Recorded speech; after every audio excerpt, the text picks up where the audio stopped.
नमस्कार, आदाब। News time Bharat में आप सभी का स्वागत है। रुक करते हैं आज की बड़ी खबरों की तरफ। सुएज नहर से 6 दिन बाद निकला विशालकाय मालवाहक जहाज एवर गिवन, दुनिया ने ली राहत की सांस। सुएज नहर में पिछले 6 दिनों से फंसा विशालकाय मालवाहक जहाज एवर गिवन निकल गया है और अब धीरे धीरे अपनी मंजिल की ओर बढ़ रहा है। बताया जा रहा है कि सोमवार को स्थानीय समय अनुसार सुबह 4:30 मालवाहक जहाज को निकाल लिया गया है। कंटेनर शिप एवर गिवन के निकलने से दुनिया की राहत की सांस ली है।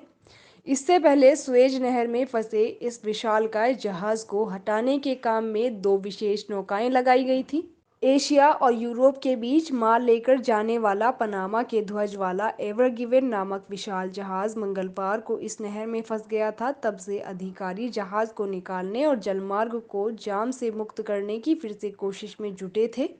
कड़ी मेहनत के बाद अब उन्होंने सफलता मिल गई है। एवर गिवन जहाज को 25 भारतीय चला रहे थे। सभी भारतीय चालक पूरी तरह से सुरक्षित बताए गए हैं। 193.3 किलोमीटर लंबी सुएज नहर भूमध्य सागर को लाल सागर से जोड़ती है। इसी रास्ते से दुनिया के करीब 30% शिपिंग कंटेनर गुजरते हैं। पूरी दुनिया के 12% सामानों की ढुलाई भी इस नहर के जरिए होती है। दुनिया भर के 300 से ज़्यादा मालवाहक जहाज और तेल कंटेनर फंसे इस नहर से रोज़ाना 9 अरब डॉलर का कारोबार होता रहा है। जहाज़ के फंसने से वैश्विक परिवहन और व्यापार पर बहुत बुरा असर पड़ा है, जो पहले से ही कोरोना महामारी से प्रभावित है। बर्नहार्ड शिप मैनेजमेंट ने कहा कि प्रारंभिक जांच में किसी यांत्रिक गड़बड़ी या इंजन का विफल होना जहाज की फंसने की वजह के रूप में सामने नहीं आया है। विश्व के व्यस्ततम समुद्री रास्तों में से एक मिस्र के सुएज नहर में विशाल कंटेनर शिप एवर गिवन ने फंसने से दुनिया भर के 300 से ज़्यादा मालवाहक जहाज और तेल कंटेनर फंस गए थे।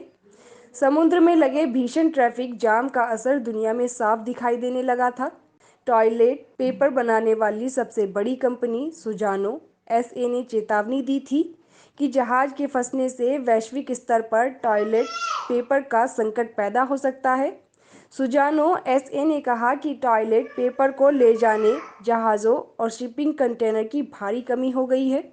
सुएज नहर में लगे इस जाम से बचने के लिए कई देशों के जहाज अफ्रीका का चक्कर लगाते हुए जा और आ रहे थे। इससे सामानों के आने में 1 सप्ताह का समय बढ़ गया है। ऐसी ही बड़ी खबरों को देखने के लिए जुड़े रहिए हमारे साथ न्यूज़ टाइम।